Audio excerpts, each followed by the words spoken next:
The Yellow Wallpaper, by Charlotte Gilman, narrative analysis. The Yellow Wallpaper, written by Charlotte Gilman in 1892, is a short story, which depicts the life of the female narrator and her confrontation against traditional perspectives on medicine. In the 19th century, most mental health complications were considered temporary tendencies or matters of superstition. The physicians rejected the idea that nervous depression is a severe disease that might cause significant damage to health. Consequently, the narrator's husband partially denies the possibility of her sickness because she is a woman and might have a mere hysterical tendency. Overall, the rejection of mental health issues is prevalent throughout the short story and transparently describes the attitude towards such conditions in the 19th century. The Yellow Wallpaper is written in a journal form from the first-person perspective. The narrator is a woman who suffers from a certain type of nervous trouble after giving birth. John, her husband and a working physician, believes that this condition is a temporary nervous depression and that his wife only requires rest. The narrator describes John as a loving and caring man who does his best efforts to cure her. However, she does not agree with his methods and cannot convince him otherwise. Furthermore, the narrator's brother is also a physician of high standing who agrees with John that her condition is merely a temporary inconvenience. As a result, the author consents to the treatment of rest-cure while neglecting the possible consequences of the disease. For treatment, the narrator and her husband decide to spend some time at a colonial mansion, which is the appropriate environment for the recess. John prohibits any type of work or excitement and claims that the narrator should only rest, take strolls, and perform light physical exercises.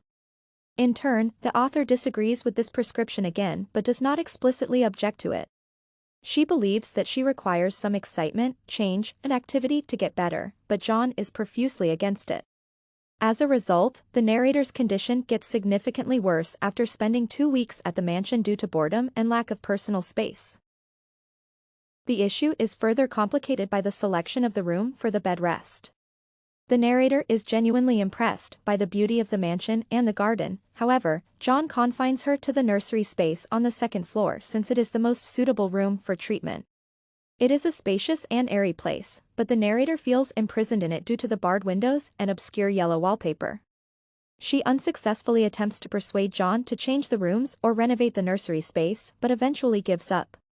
Ultimately, she tolerates the room due to the spacious place and the lovely views from the windows. However, she is distressed by the horrid yellow wallpaper. As the days go by, the narrator studies the wallpaper patterns out of boredom and anxiety. Eventually, she starts noticing various details, such as torn-off spots, scratches, and color variations. As a result, the wallpaper occupies her mind for the majority of the day, and she admits that she likes the room because of the wallpaper. Aside from walks in the garden, she spends most of her time studying the curves and patterns of the wallpaper and depicts them in the journal. Eventually, she concludes that a woman is creeping behind the wallpaper, making the narrator simultaneously excited and terrified. Nevertheless, she is anxious to share these findings with anyone due to the fear of being ridiculed and rejected. So, she continues to study the wallpaper and movements of the trapped woman during the days and nights. In the journal, she uses complicated metaphors and literary devices to explain the design of the wallpaper and the confinement of the person behind it.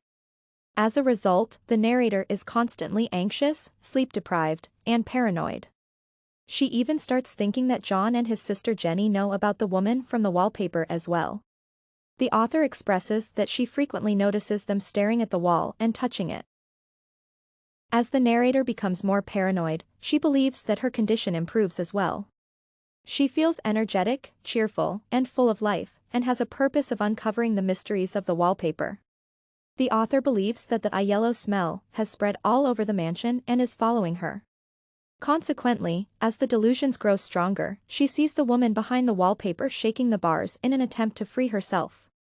The author decides to help her and peels off the wallpaper. The narrative in the journal also changes drastically as the writing becomes full of extreme ideas, such as jumping out of the window, and accusations of John and Jenny. During the last night at the mansion, the narrator has finally peeled off the entirety of the wallpaper and freed the woman.